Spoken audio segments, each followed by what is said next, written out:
इक़्तिदार में भी बैठेगा, कुर्सी मिलेगी उसे। अब सर इलेक्शन होते हैं, इक़्तिदार में पाकिस्तान के 99% वोट पीटीआई को पड़ेंगे, लेकिन जीतेंगे यही क्योंकि इन्होंने खुद सारे निजाम सीधे क्यों हैं। नून लीग और पीपल पार्टी को वोट नहीं पड़ेगा, इमरान खान को पड़ेगा। अगर बल्ले को हम उस लिस्ट में से ही निकाल दें जहाँ पर जाकर ठप्पा लग बल्ले को लिस्ट निकाल दें, क्यों? बल्ले वाला कोई यूरोप से हमने उसको इम्पोर्ट किया था, वो भी पाकिस्तानी है। हम लोग, मैं पाकिस्तानी हूँ, मैं कहता हूँ मैं पीटीआई को वोट दूंगा, तो आप कहते हैं बल्ले को निकाल के मैंने वोट ही नहीं पूल करना, क्यों जाऊँ मैं पोलिंग स्टेशन पे? वोट नहीं देंगे, नहीं दूंगा, क्यों? वोट मेरा जाती हक है। अगर कैंडिडेट या ऐसा शख्स ही आगे नहीं है जिसमें इतनी अहलियत हो, जिसमें इतनी क्वालिटी हो, तो मैंने अपना वोट जाया करने के बजाय मैं अपने घर ठीक हूँ। जिस पाकिस्तान से, जिस अजियत से ये भाई हमारे हम लोग गुजर रहे हैं, अगर इंडिया वाले भी कहें ना कि भाई पाकिस्तानी मुसलमानों को हम पनाह देंगे, अफगानिस्तान तो हमारा इस्लामी मुल्क है, हम तो वहाँ जा सकते हैं, हम लोग जाने के लिए तैयार हैं। इन्होंने मुल्क का बेड़ा गर्क किया है और अभी 8-8 साल मजे करके जलावतनियाँ काट के नैब से अपने सारे केसेस खत्म करवा के पाकिस्तान आ रहे हैं, अवाम की तकदीर बदले, अवाम की मार। किस तरह से आपने सर देखें, पहली बात तो ये है कि इमरान खान साहब, मैं पहले खान साहब को, इन्होंने उसके साथ सारे मायदे किए हैं कि आप मुल्क छोड़ दो, आपके केसेस खत्म हो जाएंगे। उसने कहा यार कि मेरा मरना जीना इस पाकिस्तान में, मैं मुल्क छोड़ के नहीं जाऊंगा। इस मुल्क में मैं पैदा हुआ हूँ, मेरे ऊपर अगर फर्ज करो कोई केस है, किसी किस्म का कोई करप्शन का है, किसी की कोई भी केस है, तो मैं एक पाकिस्तानी शहरी होने के नाते उस केस का सामना करूंगा कि मफरूर हो जाऊंगा। मफरूर इश्तियारी वो आदमी होता है जो चोर होता है, जिस आदमी के दिल में सच हो, या जो अदालतों का सामना करते हैं, अदालतें फैसला करती हैं। 8 साल बाद मियाँ वापस आ रहे हैं, क्या पहले अदालत उनके हक में कोई फैसला देगी? कुछ भी नहीं देगी, सारे केसेस उनके माफ हैं, पहले से सारी गेम हुई है इनकी, डील करके आ रहे हैं, सारी डील हुई है। ठीक है, वो इंसान ईमानदार आदमी है जो जेल में पड़ा हुआ है, वो कहता है कि मैं मरूंगा भी इधर ही, बाहर नहीं जाऊंगा। क्या है उसमें उसका इस मुल्क में? उसने 4 अस्पतालें दी हैं हमें, ठीक है। इमरान खान के पास क्या पैसों की कमी थी? आपकी एक अपनी पहचान है, आपके पास सारा कुछ होने के बावजूद अगर आप मेरी जंग लड़ रहे हैं तो इसका मतलब है कि आप सच्चे आदमी हैं। अगर आप अपनी अकेली की जंग लड़ रहे हैं, आपको आवाम की या किसी आदमी की फिक्र ही नहीं है, तो आप तो अपना घर पूरा कर रहे हैं ना।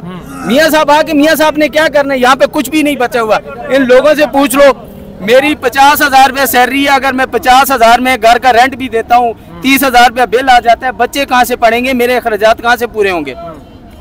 सिर्फ एक इमरान खान सही आदमी नहीं है, बाकी ये सारे चोर ठीक हैं। ये कहते हैं हम ठीक हैं, नहीं, वो ठीक आदमी है, इशारे बढ़वे, ये चोर हैं। अभी आपने अपने नंबर की इंतजार है। मियाँ साहब आ रहे हैं, जरदारी साहब आ रहे हैं, फजलुर्रहमान साहब आ रहे हैं, फलाना। और यार इस मुल्क में गरीब आदमी अगर किसी का मोबाइल उठा ले, FIR के ऊपर 10 दफे लगते हैं कि इसने वो चोरी भी की है, वो भी किया, वो भी किया।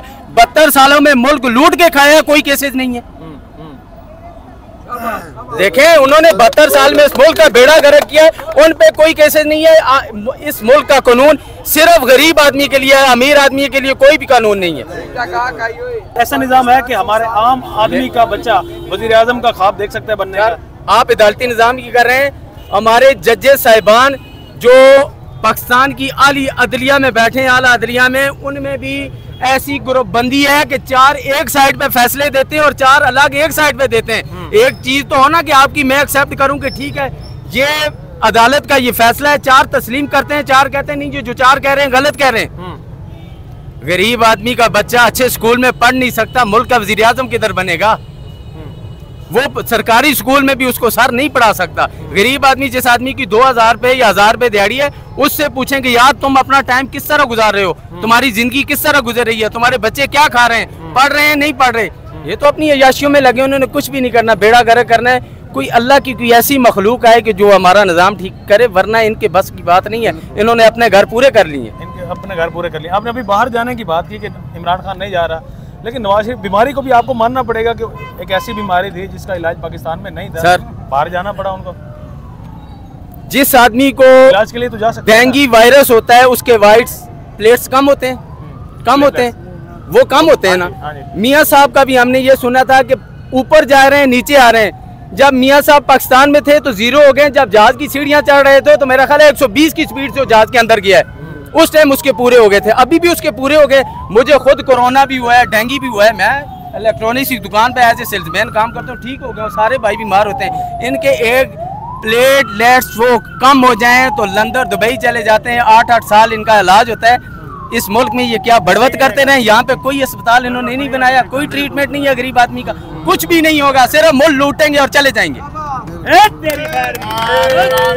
यानी ये इनका मोटिव सिर्फ यही है, लूटना, फिर दोबारा से भाग जाना। सर अभी भी एक मेरी जाती राय नहीं है, ये जितने लोग भी खड़े इनकी भी ये राय है कि सिर्फ मुल्क लूटेंगे, खाएंगे, ना इनको आपकी परवाह है, ना मेरी है, ना इस मुल्क की है, अपना निजाम चलाएंगे, वापस चले जाएंगे। अब कुछ भी नहीं होगा। हम 72 साल से इनके बिगड़े हुए हैं, अब मुल्क को ये ठीक नहीं कर सकते, उन्हें ठीक करना होता ये हाल ही ना होता। आखिरी सवाल है आपसे, एक इश्तिहारी वापस आकर हिफाजती जमानत के लिए जा सकता है? हमारे अगर आम पाकिस्तानी को देखें, आम पाकिस्तानी को ये फैसिलिटी है? एक इश्तिहारी हो बंदा और वो जाकर सर देखें, इस्लामाबाद अगर मियां देखें जमानत अपनी देखें, इतना सीरियस और मिल भी जाए, इतनी सीरियस बीमारी भी उनकी नहीं थी कि मियां साहब 8 साल वहाँ रहे हैं, कि वो बीमार थे, अभी मियां साहब ठीक हो गए, वापस आ रहे हैं। एज ए पाकिस्तानी अगर वो इलाज के लिए भी गए थे, अदालत ने उन्हें भेजा है, इमरान खान साहब ने भेजा है, मतलब छोड़े सारी चीज़ों को, मुसलमान होने के नाते उन्होंने कहा ठीक है जी मियां साहब जाएं इलाज कराएं। मियां साहब को चाहिए था, अगर वो एक सच्चा और ईमानदार आदमी था, 1 साल के अंदर अपना, जब उनकी सेहत बेहतर हुई थी तो वापस आके अपने केसेस का सामना करते। अब तो सारी लाइन उन्होंने क्लियर कर लिया, अब तो मियां साहब की सेहत भी ठीक है, अदालतों ने कोई फैसला भी नहीं करना, सारे केसेस खत्म है, सिर्फ उन्हें इलेक्शन लड़ने, बस सिर्फ इलेक्शन लड़ेगा। अच्छा, एक मेरे से मशवरा लेते जाएं, जितना कुछ आपने बोल दिया है तो आप 1 हफ्ते के लिए अंडरग्राउंड आपको होना पड़ेगा, क्योंकि बहुत सख्त वक्त चल रहा है और आप बार बार इमरान खान सर जिंदगी और मौत खुदा के इख्तियार में है, ठीक है। 9 मई का वाकया हुआ है, एज ए पाकिस्तानी इंतहाई सख्त अल्फाज में मैं मजम्मत करता हूँ, ठीक है। जो कुछ हुआ है गलत हुआ है, लेकिन अंडरग्राउंड होने के बावजूद कि ना तो मेरा चरस पाउडर का कारोबार है, मैं मेहनत मजदूरी करता हूँ, जिस आदमी ने, जिस अदारे ने, जिस अदलिया ने, जिस एजेंसी ने आके मेरा कोई इंटरव्यू लेना तो ले, मेरा सारा बायोडेटा खोल ले, मैं ना चोर हूँ, ना डाकू हूँ, कुछ भी नहीं हूँ, एक सच्चा ईमानदार आदमी हूँ, लेकिन इमरान खान सच्चा इंसान है। पाकिस्तान में दोबारा से एक उम्मीद जागी है, उम्मीद शहर वतन वापस पहुंच रहे हैं 21 अक्टूबर को। लग रहा है आपको कि दोबारा से वही 2017 वाला पाकिस्तान आपको देखने को मिलेगा? उम्मीद जाग रही है आपकी? वैसे आपका सवाल मेरे ऊपर के उम्मीद सर जागी है, मैं तो समझ लगा था कि इमाम काबा साहब आ रहे हैं, क्योंकि ऐसी उम्मीद जाग रही कि यार हम लोगों की ज़िंदगी चेंज हो जाएगी। कौन आ रहे हैं मुझे तो ये थोड़ा सा आंसर क्वेश्चन फिर मेरे ऊपर करेंगे, भाई कौन आ रहे हैं? नवाज शरीफ साहब, पाकिस्तान के 3 नवाज शरीफ साहब, मियाँ नवाज शरीफ साहब। यार भाई कहने के लिए अल्फाज ही नहीं है कि हमारे पास ऐसी कौन सी चीज़ है जो मियाँ साहब छोड़ गए थे वापस दोबारा लेने आ गए। क्या लेंगे, क्या करेंगे? आके उन्होंने यहाँ छोड़ा ही क्या है कि वो आके हमारी, मतलब ये है कि तकदीर या हमारी काया पलटेंगे, कुछ भी नहीं करेंगे, माँ सवाए अपने लूटने के, और उन्होंने कुछ भी नहीं करना।